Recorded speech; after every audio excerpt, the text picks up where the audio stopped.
the pace when I'm running. I always take what I want and I always give it 100. Don't need a bank, no I'm funded. Play the game like it's nothing. I'm always thankful for something. Don't take for granted, stay humble. Now wake up! It's time to look at the enemy. Look in the mirror if he is no friend to me. It's not working out. Hello, Miami. Thank you so much for watching 305 Sports. Now, I am your host, Will. We're doing a little Canes talk today, guys. Yes, a little bit of Canes talk, as I will be talking about the two defensive back coaches that Miami Hurricanes have hired for the upcoming 2025 season, and those two individuals are Zach Etheridge and Will Harris. All right, so quite entertaining. In reference to Will, we'll get into that in a couple minutes or so, but I'm glad to have both these guys back on, and I do think that both these individuals can turn what was considered a weakness within our defense into a strength for the next upcoming season, and I'm going to tell you why. But I first want to break down these two individuals, starting first with Zach Etheridge. Well, first and foremost, Etheridge comes from a very strong pedigree. He played out in Auburn. He's an SEC guy, okay? Started his first coaching before he was a graduate assistant at Penn State, but he first started coaching at Western Carolina. He was a defensive back coach over there and outside linebackers coach there all from 2016 to 2017. All right, he coaches defensive backs at Louisiana. Then from 2019 to 2020, he coaches at Houston. He goes over at Houston. Then from 21 to 23, he coaches safeties over at Auburn. All right. Then he goes back to Houston, all right, as well. And now he's currently the defensive back coach of your Miami Hurricanes. A few highlights about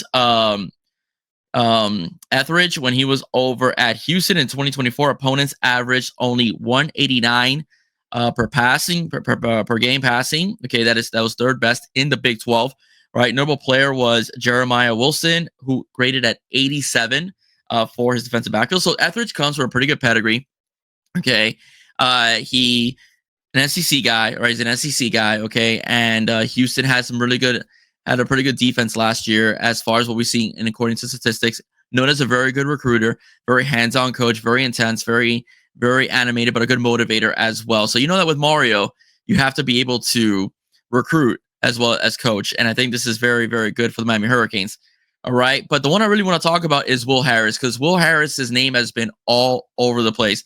For starters, he was poached from the Florida Gators. Okay, the Florida Gators defense improved as the season went along, and defensive backfield was looking pretty good. And Miami's able to convince Will to go from Gainesville over to Coral Gables. And that was a lot. And then, of course, you get the rumors about him. I'll explain why. Possibly becoming the defensive back coach for the New Orleans Saints. And I'll get into that in a minute. But I want to speak about Will a bit. Okay, he is a USC alum. All right, he's USC alumni.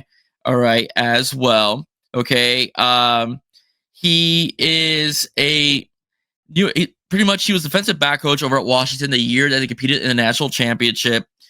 Also coached defensive backs over for the Chargers under Brandon Staley, and that name will come up again. He coached Trent Duffy, who was the number one pick in the draft for the Kansas City Chiefs that year. So what about Will Harris? What was going on? Well, the thing is that, Brandon Staley used to coach the Chargers, and Brandon Staley was let go of the Chargers. Well, now he's a current defensive coordinator over for New Orleans, and the belief was that since there was a vacancy at the time over in New Orleans, that Will Harris will go from Florida to Miami and go become the defensive back coach with the New Orleans Saints, because he was originally coaching DBs with Staley over when he was in Los Angeles.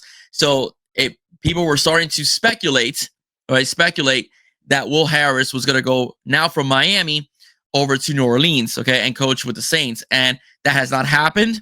All right, they hired Terry Joseph over there as defensive back coach. So he is staying in Miami, folks. And this young man is a really, really, really good head coach. Many attribute the success of the Gators the second half of the season, especially in pass defense, to him. Will Harris is a great recruiter. One of the main reasons why he was the rumors seemed like a lot of hot airs, because when they were talking about him going over to New Orleans to coach with the Saints, he was in his office doing his thing, for Coach Cristobal and the Miami Hurricanes. So he was up and at him in the recruiting trail as well. So it just didn't make any sense, the fact that he was probably going to go over to New Orleans, because he wasn't giving any indications personally that he was going to become the next defensive back coach for the Saints.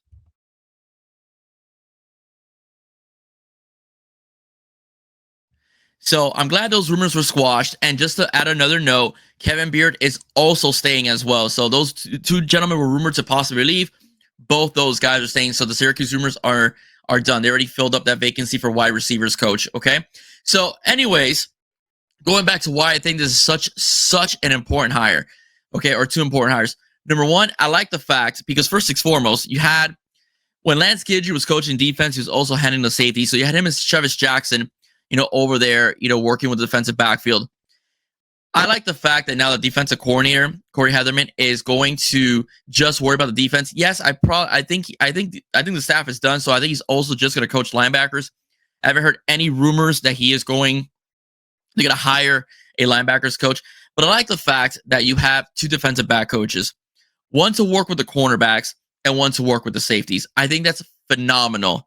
All right, it's a phenomenal thing, a phenomenal idea. I always favored having two coaches coaching defensive backfield because cornerback and safety are at times played differently. Okay, and even different body types at times between the two positions. So I do think that having two guys with experience that have done it at a high level, both gentlemen have done it at a high level, is going to be good for this team.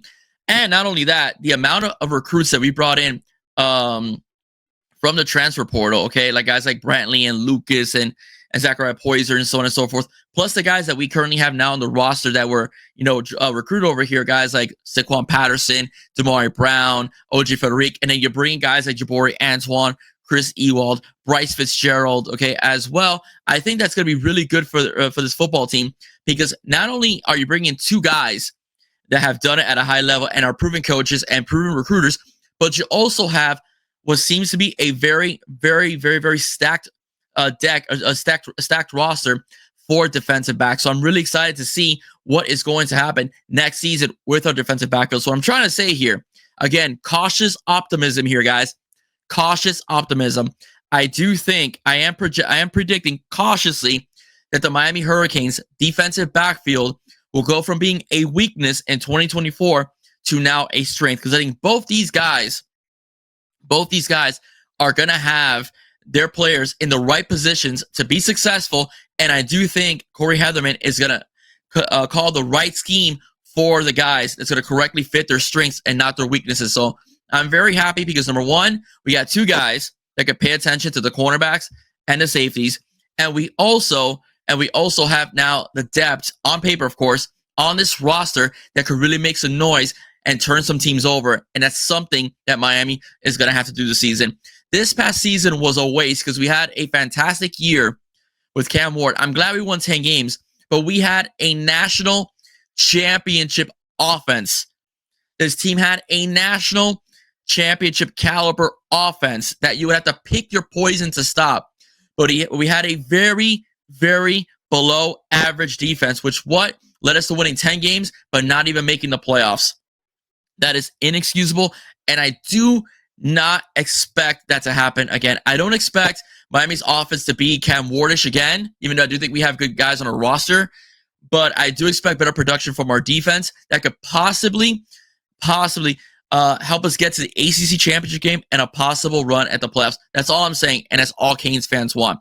So, ladies and gentlemen, okay, I'm very happy. Will Harris is here. Zach Etheridge is here. We have some very talented portal players, some very talented recruits, now true freshmen on our roster. I'm very excited for next season. Folks, I want to thank you all for your support, and I hope you like this channel. Subscribe to this channel. Hit that subscribe button, guys. It doesn't hurt. It's free. And share this as well, guys. The more you subscribe, the more you share, the more you like, even the more you comment, helps this channel grow and helps me produce this content that I love producing for you guys on a weekly basis. Guys, ladies and gentlemen, I just want to let you know that my next story is going to be on Joshua Moore. All right, the true freshman wide receiver, 6'4". He's making some headway in practice, and I'll be doing another story on him, hopefully by this weekend, and I hope to have a guest lined up for you sometime next week. Guys, ladies and gentlemen, God bless. See you soon. Go Canes, guys. All about you. Thank you so much for watching. Bye-bye.